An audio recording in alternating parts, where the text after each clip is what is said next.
Bring in show music, please. This is Squawk Pod, and I'm CNBC producer Cameron Costa. On today's episode, Ron Barron, the billionaire investor who keeps betting on Tesla. It's 7 or 8% of our assets in total. And his plans for the Elon Musk pay package vote next week. How will you vote your shares? We're voting for the package. Tesla, X, XAI, SpaceX. So many X's. How the entire Elon Musk ecosystem fits together and fits in Barron's portfolio. XAI, we're going to have $150 million invested. In SpaceX, we invested from 2017 to now, we've invested about $1 billion. It's worth $2.3 billion. If I had a chance to buy more stock in Tesla right now, I'd buy more stock in Tesla. And where's all the housing? CNBC's Diana Olick has an update. All of the activity is on the high end of the market. That's where people can afford it, and that's where the most supply is. On the lower end, there's nothing. Those conversations, plus a new exchange in Texas and an AT&T outage hit close to home. I was able to get text messages, and one of them was, "I think I'm going to start crying." It's Wednesday, June 5th, and Squawk Pod begins right now. Stand Becky by in 3, 2, 1. Cue it, please.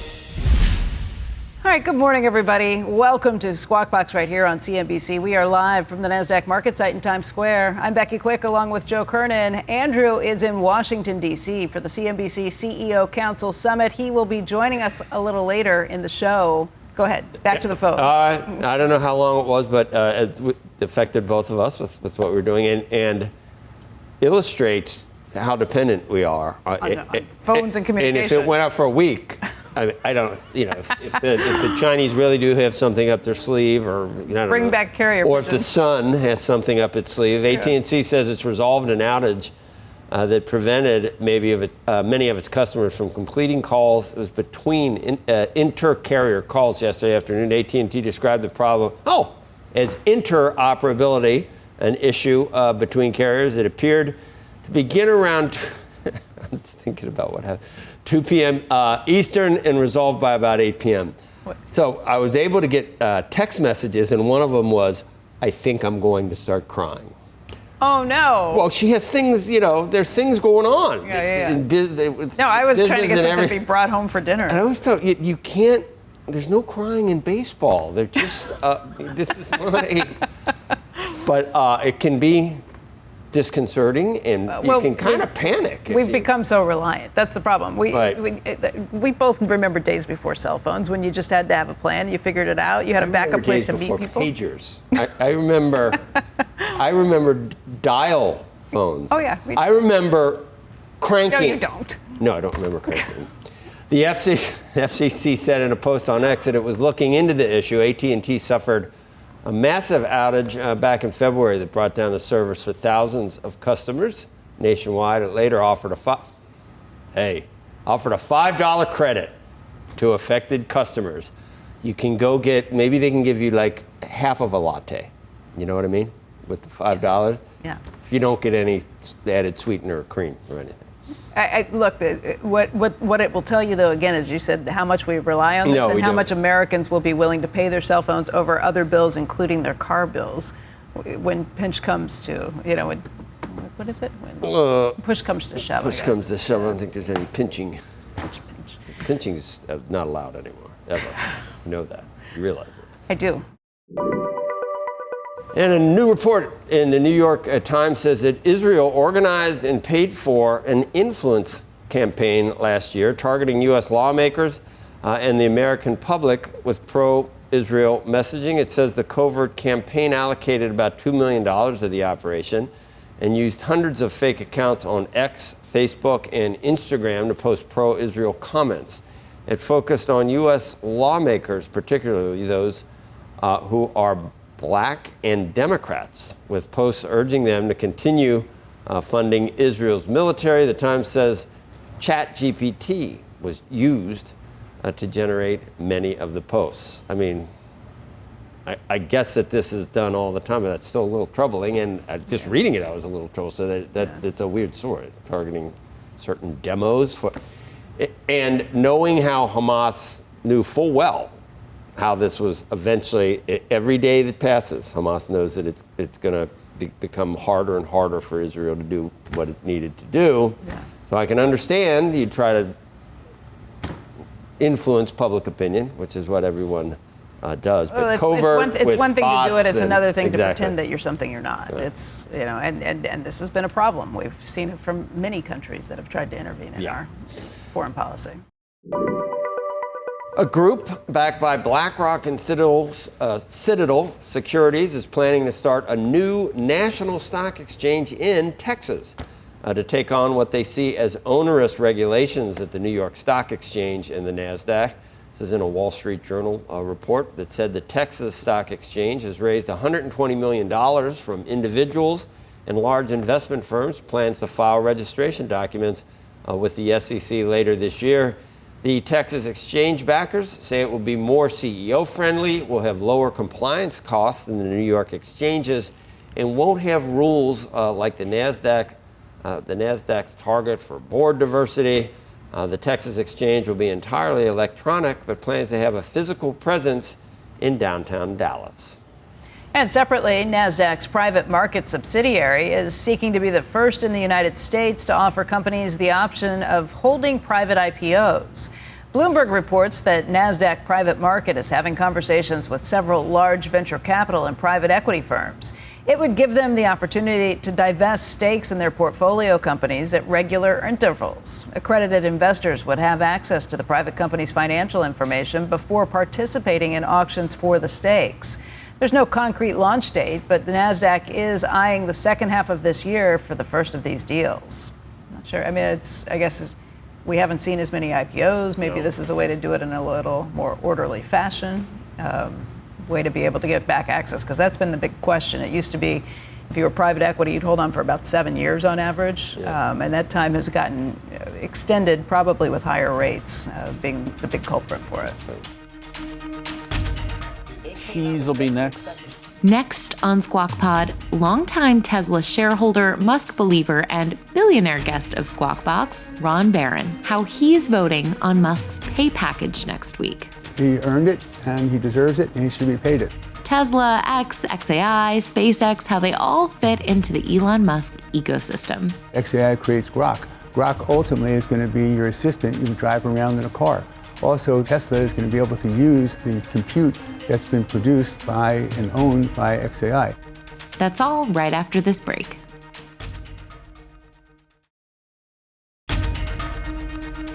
This is Squawk Pod with Joe Kernen, Becky Quick, and Andrew Ross Sorkin, who's dipping in from the CNBC CEO Council Summit in D.C. Good morning, Andrew. Good morning. Good morning. Here's Becky. Our next guest is going to be weighing in on Elon Musk and Tesla, the markets, and much more. We want to welcome billionaire investor Ron Barron of Barron Capital, the chairman and CEO there. And Ron, it's always great to see you. Thank you for coming in today. Judy said don't use the word billionaire. You didn't. You didn't. Unfortunately, we did, because we have to call it like it is. All right, multi-billionaire. Fine. Yeah, there you go. So before we talk about this, I just want to know, did you guys see over the weekend the article on the front page of the New York Times? Do you read the New York Times at all? No. Yes, I do. So passing by a newsstand, you could have seen it. Needles in my eyes. You could have seen it, and basically it was talking about how Elon has brought the internet, broadband, satellite to the Amazon in Brazil. Brought it to the Amazon. People don't have clothes, and now they have the Amazon. Now they have the internet. Unbelievable what he's done. Unbelievable, changing the world. You know, it's been a big deal in Ukraine, too, on the war front. Hey, before we jump into what you think about Tesla and the pay package, whether you're going to vote in support of that, why don't we talk about how much you own? Because I was looking, and it looks like I've known you've been a very long time holder. Some of your funds own 2.7%, 3%, 2.8%. The Barron Partners Fund is almost 30% long position in Tesla. So you are a massive shareholder. It's also $13 cost. So, you know, so we've owned it since 2014, 2016. Between 2014, so I met him in 2010. Mm-hmm. 2014 and 16, it took me 4 years. He said, what took you so long? 2014 to 16, we invested $400 million. Made about $5 billion at the peak. Now we made about $4 billion. Sold about a quarter of our stock 3 years ago. How much do you hold now, though, in total? How many shares? I don't remember the number, but it's a big percentage of our assets. It's 7 or 8% of our assets in total. So what do you think about this pay package? This is a pay package that shareholders approved once this Delaware judge has overturned it, and now it's going back to the shareholders again. How will you vote your shares? We're voting for the package. But before I talk about that, there's 3 things I want to discuss with you today. Number 1 is contracts, of course. Then I want to talk about Elon's ecosystem, all the different things he's doing. And then Elon, I want to talk about that, what he's accomplished. So about the contract. So first of all, he was, when we started, these numbers are pretty cool. Then when we started, when I met him in 2010, they were doing 2,000 cars a year. And then in 2014, I was 31,000 cars. That's when we started buying. In 2016, 76,000 cars.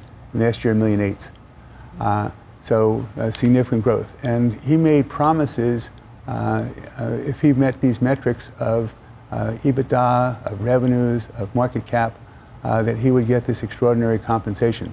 And the compensation, when he started, when the contract was signed, it was the company's market value was $53 billion. It got as high as $1 trillion, and it's now $550 billion. I think in the next 10 years, we're probably going to make 4 or 5 times our money again in Tesla. So he's created tremendous wealth for people, and he was paid, if this contract is enforced, which I think it should be, he's paid $56 billion. So it's like winning the lottery, if you, and Joe was talking about it before, you win the lottery, you don't tell someone, oh, I'm sorry, you won so much money, you have to give it back. I remember thinking at the time that the compensation deal was a crazy setup, but I also remember thinking at the time that I never thought he'd hit any of the metrics. No one He's did. hit every one of the metrics. So it's hard to imagine taking that back and clawing it back. Exactly. And so that's exactly how we viewed it. I said, man, if he hits this is fantastic, we're going to do so well. And again, he should have another contract going from this point going forward, where it's incented the same way, I'm hoping. So number 1, the contract. So 73% in 2018, 73% of the investors approved it. All of the disinterested parties who are directors, they approved it. And the people he has who are directors, these are not just flakes. They are Larry Ellison, one of the wealthiest men in the world, Hiro Mizuno.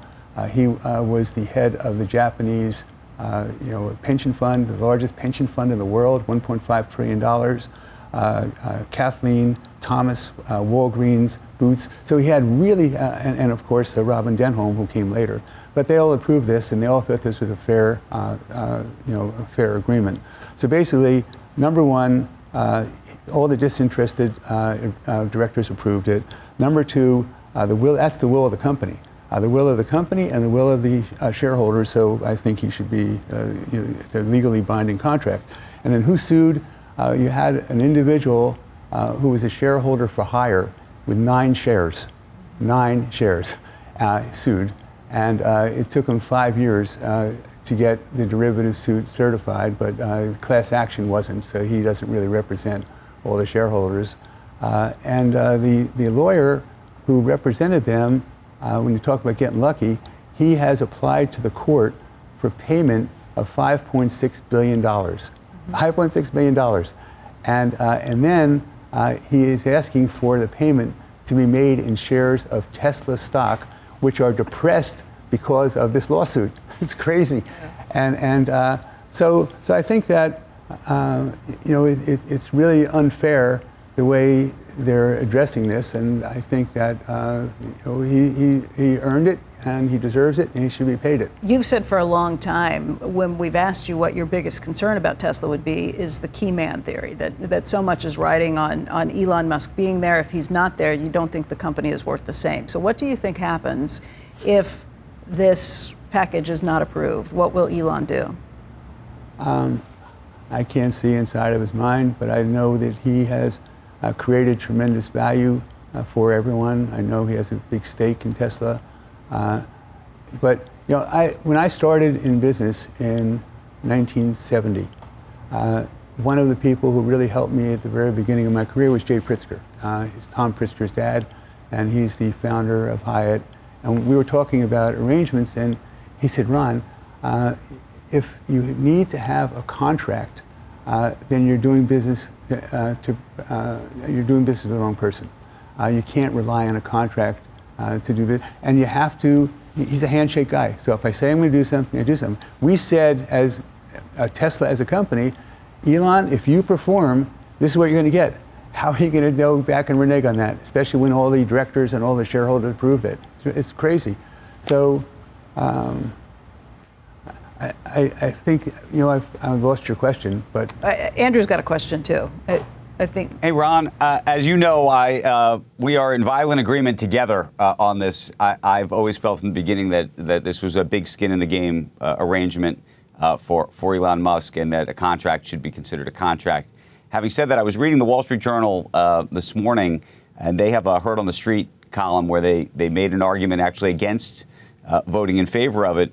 And one of the things they said, which was very interesting, and I wanted to get your perspective on it, was they said a lot of the shareholders in Tesla today are not necessarily the shareholders who were the shareholders in 2018. So they're new shareholders. So they may not actually have the same sort of skin in the game or sort of feeling that you would have about this. Maybe on the basis of contract law they should, but a lot of them may see this as, frankly, just an opportunity. It's an opportunity to figure out how much money they're going to pay Elon Musk, and also how much that is ultimately going to cost them, at least in the short term.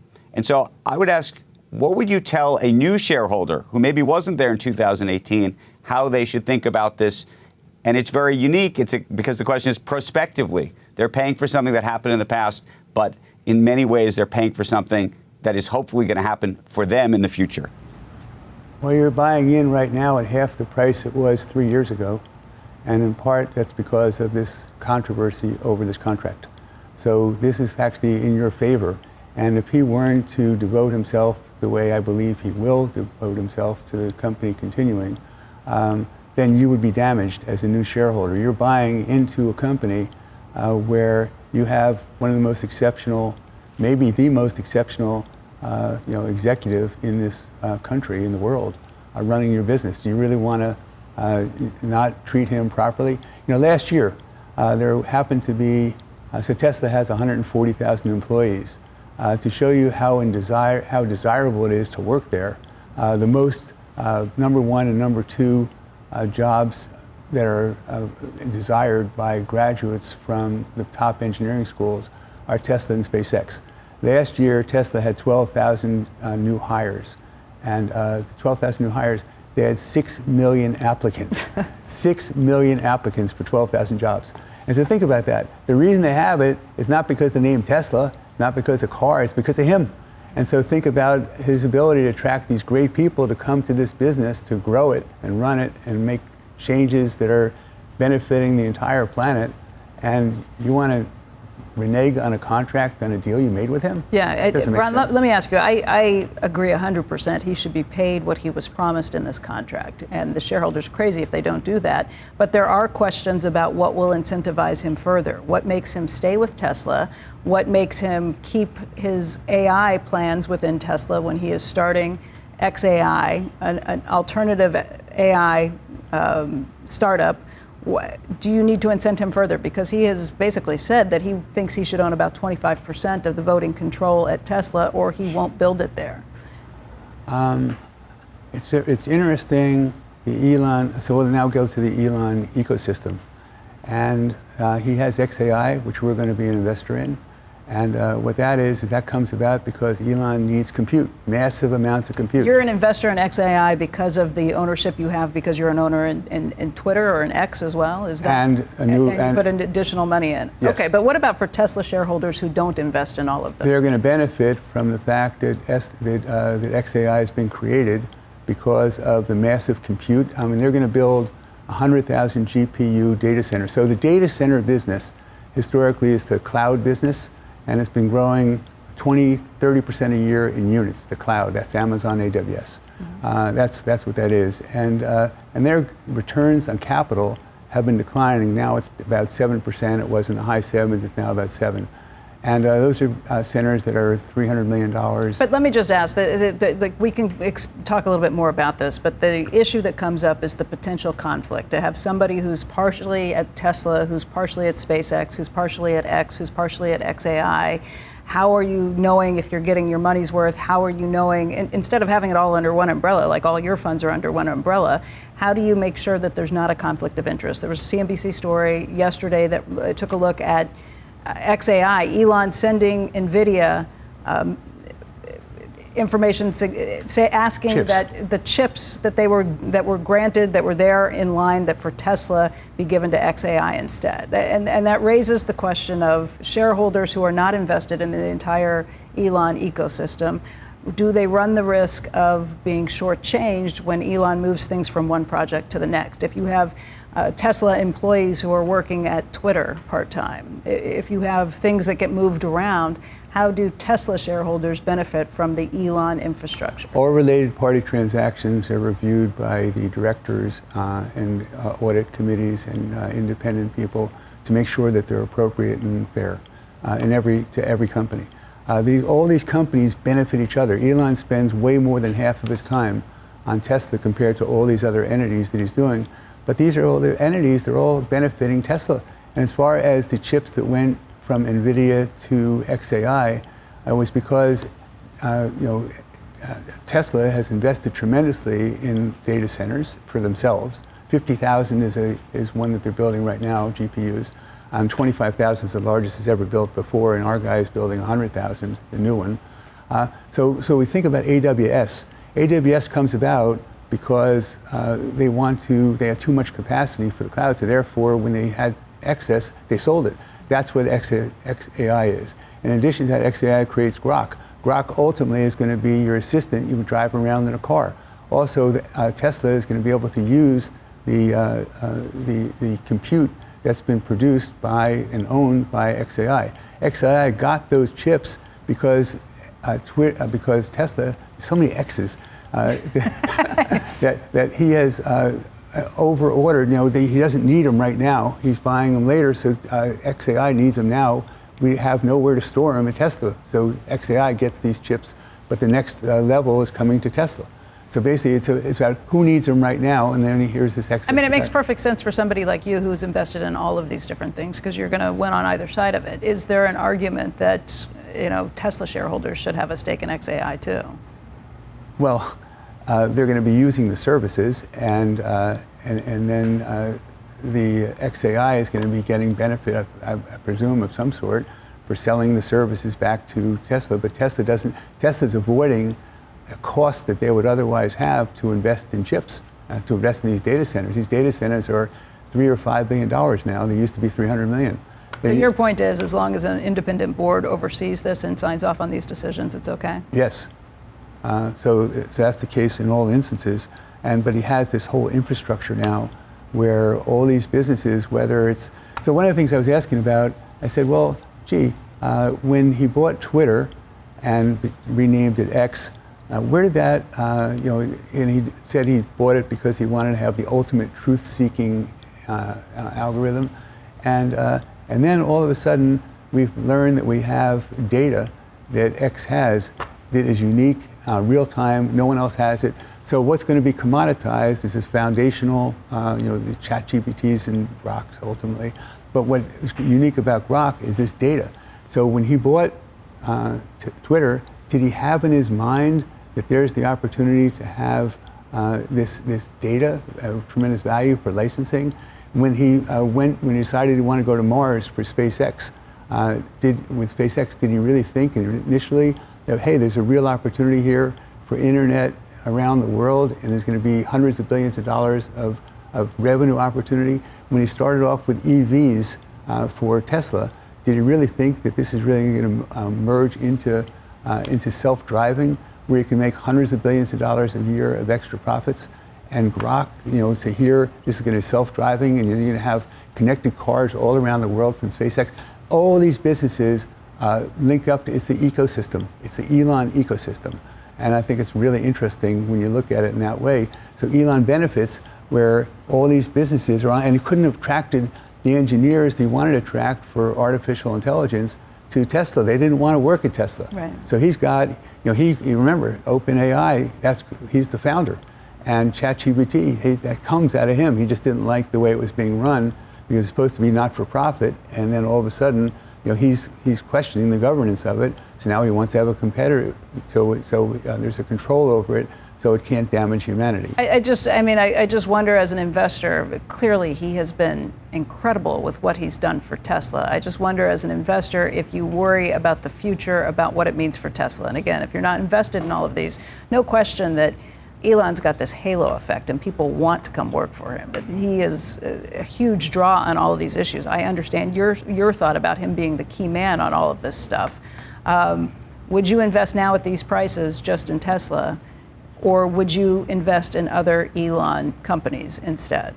The biggest investment we have right now is in Tesla. Yeah, but your dollar cost average was what, $13? Would you buy at $176, or would you try and get into XAI, or would you try and get into SpaceX?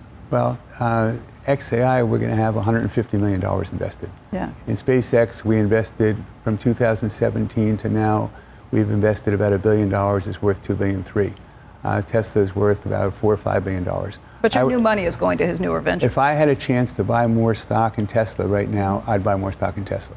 Well, you can. Why? Well, because I have limits as far as what percentages I'm allowed to buy for these individuals. Because you're full up on your Tesla. Plus, I don't have infinite capital. And so when I have chances to buy, I recommend, when we get new accounts, the biggest position I'm able to buy in Tesla, I buy. In SpaceX, I think in SpaceX we're going to double our money over the next 3 or 4 years and double it again in 2 or 3 years after that. And then in the 2030s, make 5 times. I think we're going to make 20 times in SpaceX over the next 15 or 20 years. I'm 81. There's not many people who are 81 who are thinking about 15, 20-year time horizons, but I'm one of them. In Tesla, I think in the next 15 years, next 10 years, we're going to make 4, 5, 6 times our money. But I can't even put a top on how much we're going to make in Tesla because there's so many businesses. This robotics business is going to be unbelievable. With robotics for him, I think that it's going to cost $5,000, $6,000, $7,000 for a robot, but there's billions of people on the planet. He thinks everyone's going to have a robot, and you're going to charge money. This is like the ecosystem again, where you're going to get charged every year for software for using your robot. That's going to keep getting better and better and better. And when you think about a factory worker gets $100,000 or $200,000 or $150,000 a year, and all of a sudden you have robots that are able to do that, to make all these factory workers more and more productive. And Elon says the GDP is the number of people times the product you produce. All of a sudden you're not going to need the people to produce the product. Everyone's lives is going to be dramatically better because of AI, because of robotics. Robotics are going to be a really big deal for Tesla. And that is not in the stock in any way, shape, or form. I understand the robotics angle. I understand the self-driving and using AI and the information that Tesla already has as a huge treasure trove. I think I'm a little less convinced about using Twitter/X as a huge treasure trove, just as I am Reddit, because you can have any number of opinions and any number of stuff that sometimes is factual, sometimes is not. That makes makes a little less sense to me. They have a new service that they've actually had it for a while on Twitter that was ignored. It's called Community Spaces. Mm-hmm. And I don't remember exactly how many people there are on it, but they crowdsource opinions. So if you have an opinion about a topic and someone posts a topic on Twitter or on X that is contrary to your belief, well, you're notified by Community Spaces. If you're one of these 70,000 outsourced people or anyone who has an interest in this before or posted on it before, you're notified that this has been posted. Do you think it's accurate? So it's outsourced, and then a very large percentage of postings have actually been taken down by the people who post them when they've been criticized for being false. And so you're having a truth-seeking opportunity here, and that data that they're going to have is going to help robotics for Tesla. So everything feeds each other. Every single thing he does is helping everything else he does. You are a huge believer in the ecosystem. You have been since the start. It's made you an awful lot of money.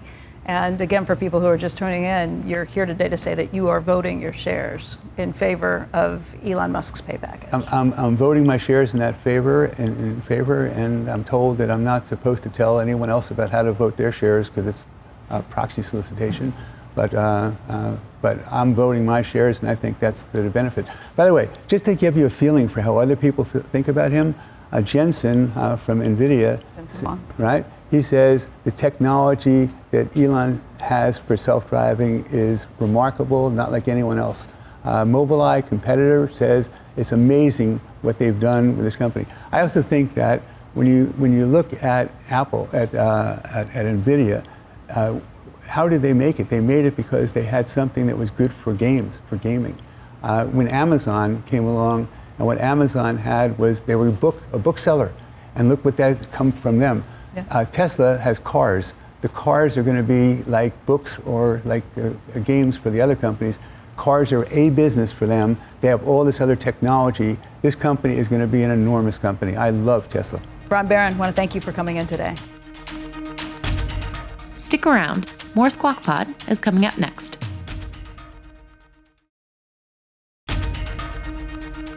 You're listening to Squawk Pod. Here's Becky Quick.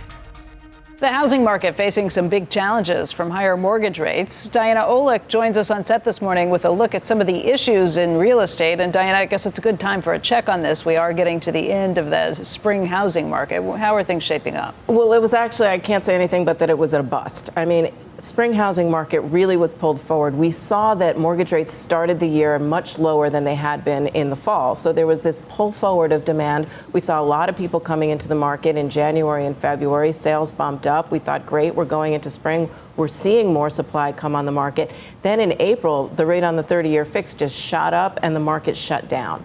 And so we saw a drop in new home sales. We saw a drop in existing home sales, even though supply is actually improving. Well, that's what I was going to say. Was it supply shut down because people thought I can't leave my 3.5% mortgage and trade into something else? Or was it that people said, forget it, I can't afford to buy at this point? Well, it was part of it, but there was some more supply coming onto the market. It was spring. Some people simply have to move. If you're leaving your city or you want to upsize or something like that, there were a lot more people coming onto the market. The problem was you have such sensitive buyers today. Home prices are so high that they're right on the margin. So when you see a rate, we say, okay, it was at 6.5%, now it's at 7.5%. Is that really that much? Is that big a change? It's a big deal for most people, especially on the lower end and in that move-up market, which is where people were really stuck. And there's actually, I brought you my two favorite charts. These are in the existing, I know Joe's going to love this. They're in the existing home report, and they're the way back. And what they do is they show the share of homes for sale and what's selling. And what's so interesting is that 15% of home sales in April were in the $750,000 plus dollars. So $750,000 up, 15% of sales. Go back 4 years, that was just 6%. That tells you what's happening in the market right now. All of the activity is on the high end of the market. That's where people can afford it, and that's where the most supply is. On the lower end, there's nothing. Is that like apples to apples, though? Was it 750 3 years ago, or was there a different number?